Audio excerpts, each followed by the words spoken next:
Mister उल्टी फुल्टी, एक मजेदार कहानी created by Rameez Raja from Jatoi. शहर में एक अजीब व गरीब शख्स रहता था जिसका नाम था मिस्टर उल्टी पल्टी। कोई नहीं जानता था कि वो कहां से आया, मगर जहां भी जाता सब कुछ अल्टा पल्टा हो जाता। एक दिन वो एक छोटे से गांव पहुंचा।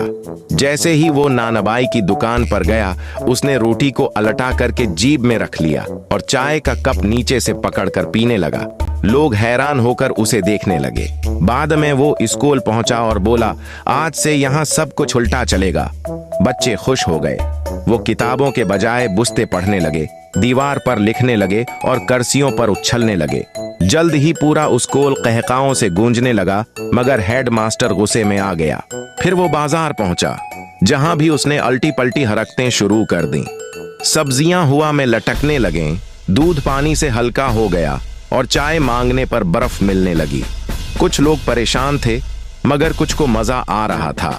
गांव के सबसे अक्लमंद बुजुर्ग बाबा रोशनदान मिस्टर अल्टी पल्टी के पास आए और पूछा, बेटा तुम सब कुछ अल्टा क्यों करते हो?